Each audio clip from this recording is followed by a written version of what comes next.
Prairie घास के मैदान के जो वास्तविक निवासी हैं वे रेड इंडियन होते हैं। ठीक है, यहाँ पर देखिए नीचे प्रवाल। प्रवाल क्या होता है? देखिए प्रवाल छोटी समुद्री जंतुओं के कंकाल होते हैं, जंतुओं के कंकाल होते हैं जिनको पॉलिप कहा जाता है। पॉलिप किसे कहा जाता है? पॉलिप छोटी समुद्री जंतुओं के कंकाल को कहा जाता है। जब जीवित पॉलिप मरते हैं तब उनका कंकाल बच जाता है। अन्य पॉलिप की वृद्धि इन ठोस कंकालों के ऊपर होती है जो बढ़ते बढ़ते काफ़ी ऊंचे हो जाते हैं तथा इस प्रकार प्रवाल द्वीपों का क्या होता है? निर्माण हो जाता है।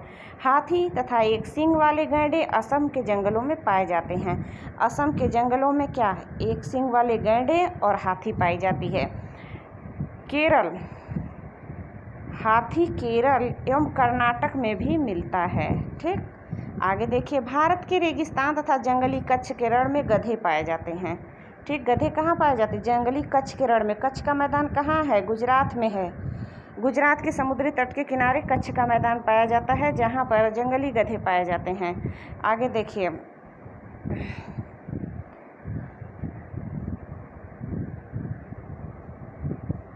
कलर सेलेक्ट कर लेती हूँ, लाल कलर सेलेक्ट कर लिया। ओके, देखिए बकरी, जंगली बकरी, हिम तेंदुआ, भालू इत्यादि हिमालय के क्षेत्र में पाए जाते हैं। इन जंगली जानवरों के नाम पूछ सकता है कि जंगली की बकरी, हिम तेंदुआ, भालू, ये कहाँ पर? जंगली बकरी। ठीक है, सामान्य बकरी नहीं, जो जंगली बकरी होती है वे, और यहाँ पर कॉमा होना चाहिए था।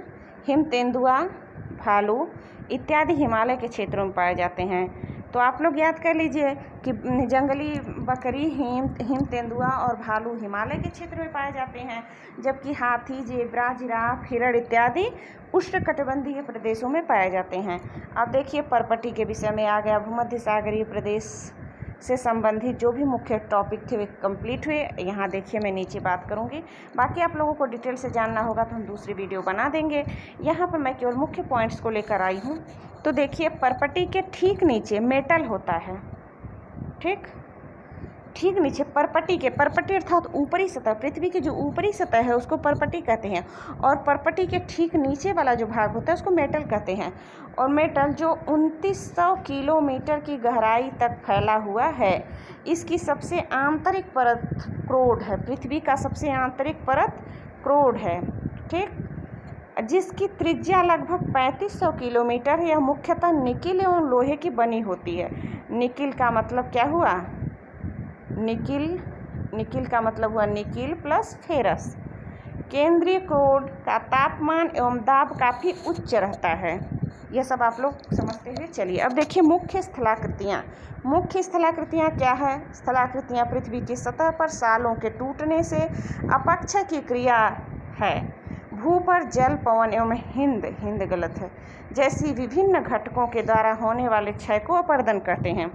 ठीक, अपक्षय क्या हुआ? अपक्षय अर्थात टूट फूट, जो क्षरण, जो भूमि का क्षरण होता है, जो टूट फूट और मिट्टियों का कटाव होता है उसी को अपक्षय कहते हैं, तथा अपर्दन। ठीक, क्षय अपर्दन भी उसी को कहते हैं। मिट्टियाँ बह जाती हैं तो अपर्दन कहते हैं। ठीक, और जो टूट फूट कटाव होता है उसको अपक्षय कहते हैं। हिमनद के कार्य, देखिए हिमनद के क्या क्या कार्य होते हैं।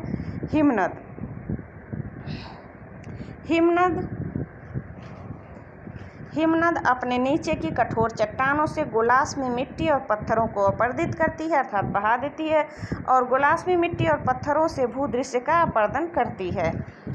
हिमनद गहरे गर्तों का निर्माण करते हैं। गहरे गर्तों अर्थात गड्ढों का। ठीक, पर्वतीय क्षेत्र में बर्फ पिघलने से उन गर्तों में जल भर जाता है और वे सुंदर झील बन जाते हैं। झीलों का निर्माण कैसे होता है? बर्फ़ों के पिघलने से जो गड्ढों में जल भर जाता है, फिर वह जब ज़्यादा भर जाता है तो फिर ऊपर से फिर वो बहने लगता है नीचे।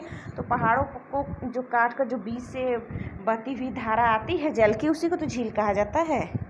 नहीं, उसको झरना कहा जाता है, सॉरी, झरना कहा जाता है। झील वो हो जाता है जो गहरे गड्ढों में पानी भर जाता है, जो भरा हुआ पानी है वह झील है।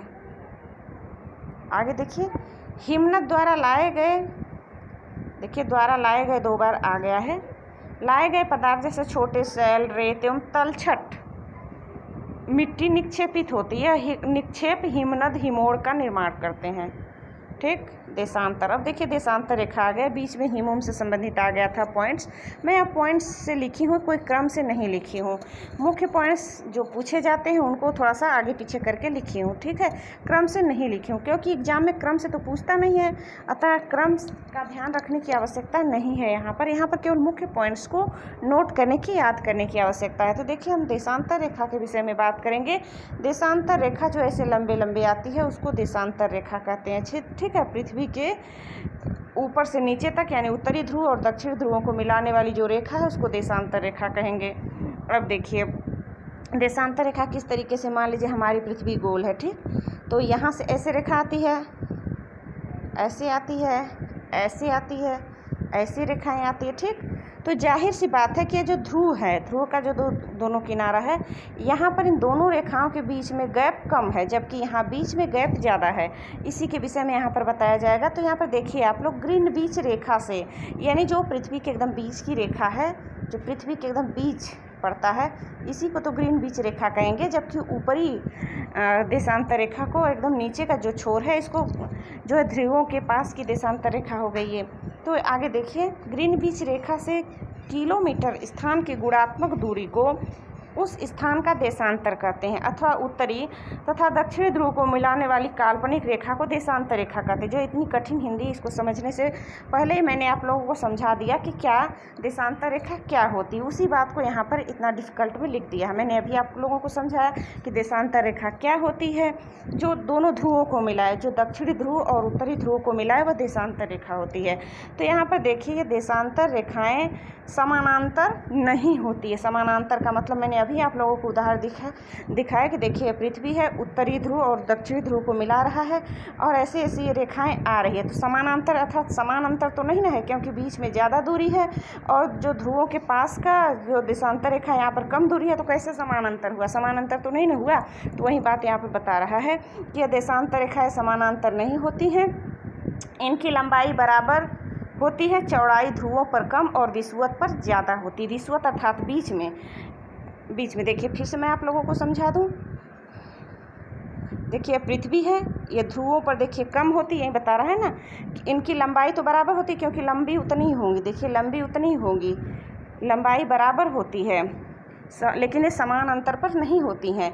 चौड़ाई ध्रुवों पर कम होती है, ध्रुवों के पास इनकी चौड़ाई कम होती है, इनमें गैप कम होता है, जबकि विषुवत अर्थात बीच में, पृथ्वी के बीच में चौड़ाई ज़्यादा होती है। अब आइए आगे के पॉइंट्स पर। अंतर्राष्ट्रीय तिथि रेखा। अंतर्राष्ट्रीय तिथि रेखा वाशिंगटन डीसी, वाशिंगटन आप लोग जानते हैं ना, वाशिंगटन अमेरिका में पड़ता है। वाशिंगटन डीसी 22 अक्टूबर 1884 में गोष्ठी में लंदन में ग्रीनविच नामक स्थान पर स्थित रॉयल वेधशाला से गुजरने वाली देशांतर रेखा को प्रधान मध्याह्न माना गया और इसे ग्रीनविच मध्याह्न नाम दिया गया।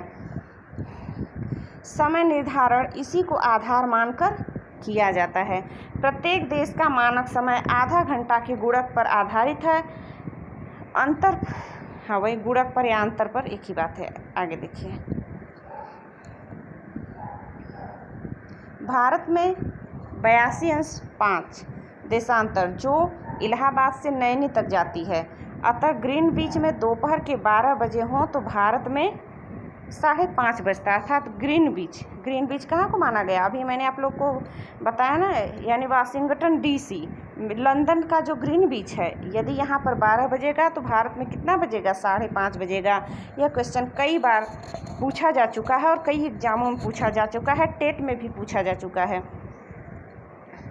आगे देखिए वायुमंडल से संबंधित कुछ मुख्य पॉइंट्स को देख लेते हैं। वायुमंडल 1600 किलोमीटर की ऊंचाई तक वायुमंडल को उसके घटक तथा अन्य के आधार पर 5 पदों में बांटा गया है, यानी कि प्रत्येक का अंतर 1600 किलोमीटर है। देखिए सबसे पहले आता है क्षोभ मंडल, जो पृथ्वी के सबसे नज़दीक होता है। उसके बाद आता है समताप मंडल, उसके बाद आता है मध्य मंडल, फिर अयन मंडल, फिर बहिर्मंडल। बहिर्मंडल सबसे ऊपर होगा, उसके बाद अयन मंडल होगा, उसके बाद मध्य मंडल, अर्थात ऐसे लीजिए। देखिए आप लोग, पहले क्षोभ मंडल होगा, ठीक है, से नीचे को आइए। पहले क्षोभ मंडल होगा, यानी पृथ्वी के जो सबसे नज़दीक वह क्षोभ मंडल होगा। इसको उल्टा लिख देती मैं, नीचे क्षोभ मंडल लिखती, फिर समतापमंडल, फिर मध्यमंडल, फिर अयनमंडल, फिर बहिर्मंडल, ऐसे भी लिखा जा सकता है। ठीक है, तो क्षोभ मंडल पृथ्वी के सबसे नज़दीक होता है, उसके बाद समताप मंडल आता है, फिर मध्यमंडल आता है, फिर अयन मंडल आता है, फिर बहिर्मंडल, सबसे ऊपरी मंडल को बहिर्मंडल कहा जाता है। आगे देखिए स्थानीय पौने।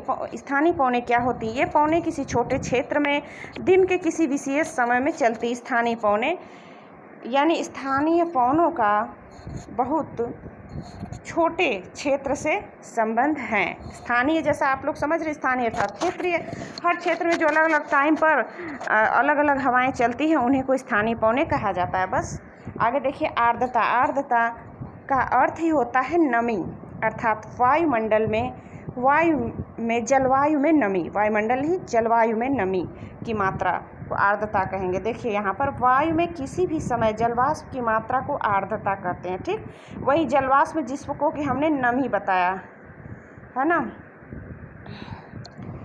तो देखिए जब वायु में जलवाष्प की मात्रा अत्यधिक होती है तो उसे आर्द्र माने भी नमी होता है। ठीक, उसे आर्द्र दिन कहते हैं। अब आगे देखिए पृथ्वी एवं सूर्य का गुरुत्वाकर्षण बल विपरीत दिशाओं में महासागरीय जल पर पड़ता है, ऐसे ज्वार को लघु ज्वार भाटा कहते हैं। ज्वार भाटा, एक लघु ज्वार भाटा होता है, एक उच्च ज्वार भाटा होता है। तो पृथ्वी एवं सूर्य का गुरुत्वाकर्षण बल जब विपरीत दिशाओं में पड़ता है तो महासागरीय जल पर प्रभाव पड़ता है। ज्वार और भाटा, जिसको लघु ज्वार भाटा कहते हैं। ज्वार भाटा के विषय में आप लोग पढ़े होंगे, यदि नहीं पढ़े हो तो डिटेल में मैं आगे और वीडियो बना दूंगी, क्योंकि यहाँ वीडियो बहुत लंबी हो जाएगी और मैं यहाँ पर आगे के कुछ पॉइंट्स पर बात करके मैं वीडियो को यहीं पर समाप्त करती हूँ। इसके आगे और यदि आप लोगों को डिटेल में जानना हो तो आप लोग लाइक, सब्सक्राइब, शेयर कीजिए, कमेंट्स करिए, हम आगे अवश्य बताएंगे। देखिए उपसौर क्या होता है? उपसौर और औपसौर से कई बार क्वेश्चन पूछ चुका है, इसलिए मैंने इसको भी महत्वपूर्ण समझा और यहाँ पर इस टॉपिक को लेकर आई हूँ। देखिए उपसौर 3 जनवरी पृथ्वी 3 जनवरी को पड़ता है, 3 जनवरी को पड़ता नहीं होता है। ठीक है, देखिए 3 जनवरी पृथ्वी सूर्य की परिक्रमा दीर्घ वृत्ताकार आप लोग जानते हैं, गोलाकार पृथ्वी सूर्य के अत्यधिक पास होती। जब पृथ्वी सूर्य के अत्यधिक पास होती है तो कब होती है? 3 जनवरी को होती है। तो जब पृथ्वी सूर्य के सबसे पास होती है तो उसको उपसौर कहेंगे, और यदि सबसे दूर हो तो उसको अपसौर कहेंगे। ठीक, तो अपसौर 4 जुलाई को होता है और उपसौर 3 जनवरी को होता है। और अपसौर पृथ्वी की सूर्य से अत्यधिक दूरी को अपसौर कहेंगे, जो कि 4 जुलाई को होता है। और पृथ्वी का सूर्य से सबसे नज़दीक जब समय होता है तो उसको उपसौर कहेंगे और वह 3 जनवरी को पड़ता है। तो अपसौर सूर्य से दूर 4 जुलाई, उपसौर सूर्य के नज़दीक 3 जनवरी। तो आज तक के लिए बस इतना ही। आप लोगों को पसंद आया तो आप लोग लाइक, सब्सक्राइब और शेयर अवश्य कीजिए, ताकि हमारी अन्य अच्छी वीडियो आप लोगों के पास पहुंचती रहे। तो आज तक के लिए बस इतना ही।